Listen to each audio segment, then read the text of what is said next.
Esta historia sale directamente de la boca de mi padre. Su madre era cantante en Las Vegas, y probablemente una de las mejores. Nunca supe mucho sobre su infancia.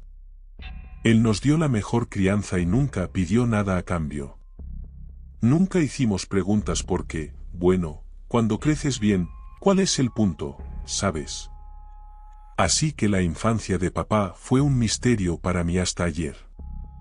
Papá descubrió que tiene un tumor cerebral hace unos meses. Es inoperable. Habíamos estado bebiendo juntos, sentados junto a la hoguera mientras mis propios hijos corrían por la oscuridad de nuestro patio, jugando y riendo. No sé por qué me contó todo esto. Tal vez no quería morir con el secreto. Aún así, tengo total fe en que lo siguiente es verdad. Esta es la historia desde su punto de vista. Mi mamá siempre había sido hermosa. Desde mi primer recuerdo, solo recuerdo pensar en lo absolutamente maravillosa que siempre se veía. Cejas siempre perfectamente depiladas. Piel tan suave como la de un niño. Lápiz labial rojo brillante y nunca manchado sin importar lo que pasara. Por supuesto, la belleza no te convierte en un buen padre. El amor te convierte en un buen padre, y no creo que ella haya amado a nadie más que a sí misma. Con toda honestidad, mi hermana Tara y yo no éramos sus hijos biológicos. Su propia hermana había dado a luz a gemelos a una edad extremadamente temprana. Murió poco después del parto debido a una negligencia médica. Mamá no tuvo más remedio que acogernos bajo su protección. No es que ella quisiera necesariamente. Sin embargo, sabía que podía demandar al hospital por la negligencia contra su querida hermana y ganar mucho más fácilmente si nos acogía. Hacía parecer que necesitaba el dinero, lo que supongo que sí. Ganó, por supuesto. Después de eso, mamá tuvo una racha de mala suerte que la siguió a donde quiera que iba durante los primeros años de mi vida. Los trabajos eran difíciles de conseguir, y algo me decía que sabía que estaba envejeciendo rápidamente. Sabía que estaba envejeciendo y lo odiaba. Parecía que cuanto más desesperada se volvía, peores se ponían las cosas. Entonces, de repente, cuando tenía unos 9 años, todo mejoró. Mamá estaba feliz. Se veía más hermosa que nunca. De repente teníamos esta casa que era increíble. 3 pisos con una gran escalera y más habitaciones de las que jamás necesitaríamos. Mamá tenía un trabajo permanente en un casino muy popular, cantando en el escenario de su bar. Ahora, puede que eso no sea gran cosa, pero en ese momento era como ser una verdadera estrella. Había fiestas, muchas fiestas. La gente más glamurosa de esa época, en ese lugar, venía a nuestra casa. Por supuesto, aunque parezca que nuestra infancia fue grandiosa, en realidad no lo fue. Había cosas sucediendo entre bastidores que nadie podría haber imaginado jamás. Mamá nunca nos mostró ningún tipo de afecto que no fuera para asegurarse de que todos pensaran que era la madre perfecta. Cuando nos miraba, no había amor en sus ojos, ni odio, ni tristeza. Solo vacío. Estábamos allí, y la única vez que realmente nos prestaba atención era cuando la molestábamos.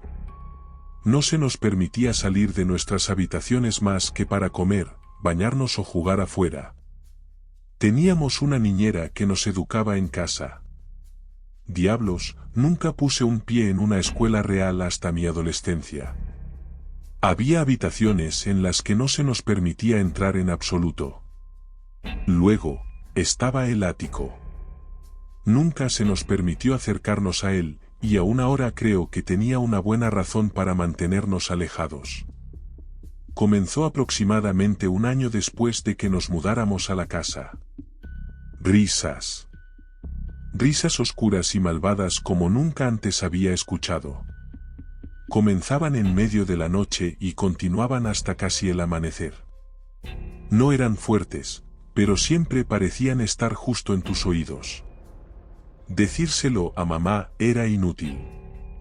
La niñera también las escuchaba, pero parecía ponerse del lado de mamá. Supongo que lo entendí. No te pongas en contra de quien te paga. Era tortuoso a veces. Casi imposible de ignorar, pero se aprende con el tiempo.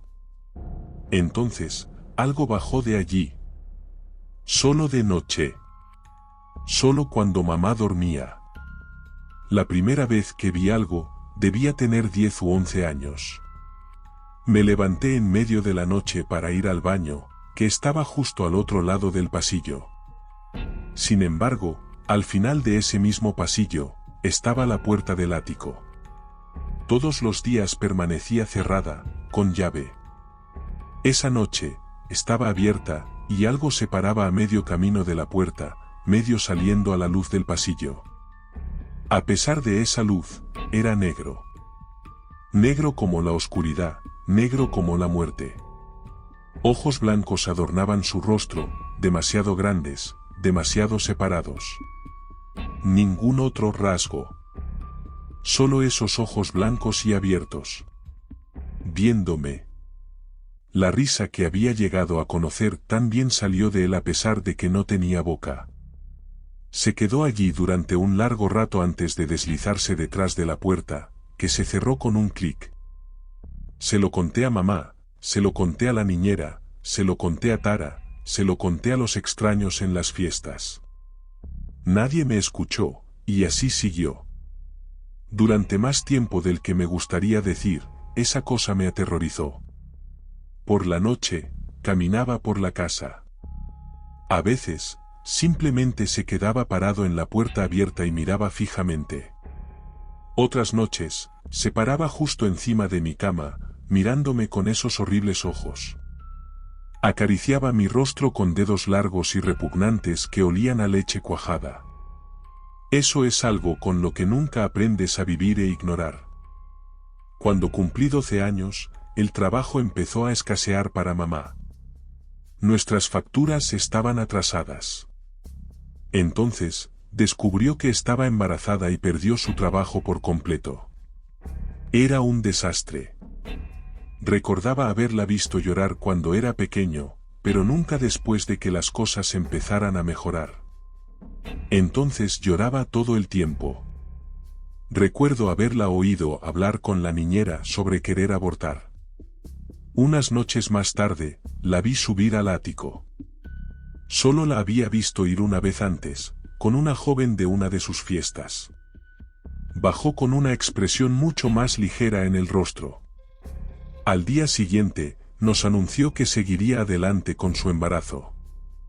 Se pagaron las facturas. Mamá optó por quedarse en casa. La niñera lo hacía todo por ella. Diablos, incluso dio a luz en casa, una niña pequeña. Sin embargo, así como así, se fue. Mamá les contó a todos sus amigos que había dado a su bebé en adopción a una pareja mayor del norte, pero yo sabía la verdad. La vi llevar al recién nacido llorando al ático la noche después de que naciera. Oí los llantos. Los gritos. El silencio. Luego, la risa. Mamá consiguió un nuevo trabajo en un casino aún mejor, y así como así, todo pareció volver a la normalidad. Ella trabajaba, las fiestas se reanudaron, el monstruo risueño se quedó en su lugar. Me sentí muy egoísta por ello, pero en cierto modo me alegré de lo que había hecho. Podía volver a dormir, podía volver a comer, me sentía normal por primera vez en años. Y entonces regresó, y fue mucho peor. No se limitaba a quedarse allí parado. Hablaba. Hablaba sin una puta boca. Decía cosas horribles. Cosas que nunca le repetiría a nadie. Los ojos miraban fijamente mientras las palabras salían, arrastrando las sílabas desde un lugar invisible. En ese momento, deseé morir. A los 14 años, solo quería que todo terminara. Sin nadie que me escuchara, sin nadie que importara, comencé a portarme mal. Todo empezó con escapadas en medio de la noche. No regresaba hasta las 3 o 4 de la mañana. Al principio, solo salía a caminar. No vivíamos lejos de bares, comedores y tiendas. Lugares donde los chicos solían pasar el rato. Esos mismos chicos me metieron en la bebida, el cigarrillo y otras cosas más fuertes. Mientras tanto, las cosas iban mal para mamá otra vez. Habían contratado a una cantante mucho más joven. Incluso con su suerte, su edad se notaba. Parecía tan desesperadamente deprimida todo el tiempo. La última noche que vivimos en esa casa, me estaba escapando como solía hacerlo. Miré por mi puerta, pero no me encontré con la tranquilidad habitual. Oí llantos que venían del final del pasillo. De la habitación de mamá.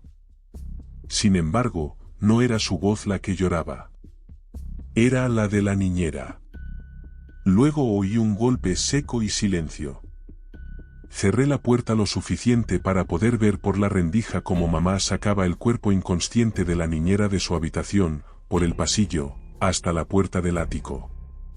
La cerró tras ella, y escuché el golpe sordo de la mujer inconsciente al ser arrastrada por las escaleras. Entonces lloré. Sabía exactamente lo que iba a pasar. Esta vez, sin embargo, no hubo ningún sonido procedente del ático durante un rato hasta que oí la voz de mamá. Estaba gritándole a alguien. Gritando entre lágrimas. Unos pasos frenéticos comenzaron a bajar por las escaleras del ático y entraron en el pasillo. Cerré la puerta lo más silenciosamente que pude y me dirigí de puntillas a mi cama. Fingí estar dormido mientras mamá miraba dentro, solo por un momento, antes de cerrar la puerta silenciosamente tras ella y volver corriendo frenéticamente por el pasillo. Se hizo el silencio durante un rato, pero no me atreví a moverme. Esta vez no se oían risas procedentes del ático, y recuerdo que me pregunté si algo había ido mal. Entonces olía a humo. El resto de la noche pasó muy rápido. Todo el pasillo estaba lleno de llamas. La puerta del ático estaba abierta de par en par, y esa cosa estaba de pie en la entrada. Incluso con la brillante luz de las llamas, seguía siendo negra y sin rasgos distintivos. Un grito horrible e inhumano salió de algún lugar dentro del monstruo. Me señaló mientras gritaba, pero empecé a correr antes de poder ver si me estaba persiguiendo o no. Miré en la habitación de mamá, pero no estaba. Su cama king size, junto con el dosel de arriba, estaba envuelta en intensas llamas. Corrí a la habitación de Tara y la desperté. Desde allí, bajamos lo mejor que pudimos desde el toldo exterior de la ventana de su dormitorio, ya que las escaleras estaban en el otro extremo del pasillo, donde las llamas estaban en su peor momento. Mamá fue arrestada esa noche. El único cargo fue incendio provocado. Asumieron que los 3 cuerpos del ático perecieron en el incendio. Sin embargo, eran otros tiempos. Nadie creía que ella pudiera haber sido capaz. Después de todo, era una mujer. Era una mujer hermosa. Asumieron que era demasiado tonta para iniciar un incendio, ¿te imaginas? La dejaron ir, pero murió solo unos meses después. Simplemente se marchitó. Ni siquiera creo que los médicos de hoy en día pudieran explicarlo, aunque estoy seguro de que le pondrían una etiqueta, pero solo sería para ocultar su propia incompetencia. Simplemente no había una explicación. Cuando mató a esa cosa, su ausencia se la llevó. A pesar de saber que esa cosa está muerta, sigo despertándome en mitad de la noche, esperando verla de pie junto a mi cama. Esos ojos blancos y enormes mirándome fijamente. Esos ojos saltones. Y esa risa que viene de ninguna parte. Le pregunté a mi padre más tarde si tenía miedo de morir. Oh no. No tengo miedo de morir. Tengo miedo de lo que pueda estar esperándome al otro lado.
Gracias por ver el vídeo. Si te ha gustado, apóyanos con tu like, suscríbete si no lo estás y activa la campanita para recibir notificaciones de los próximos vídeos. Gracias.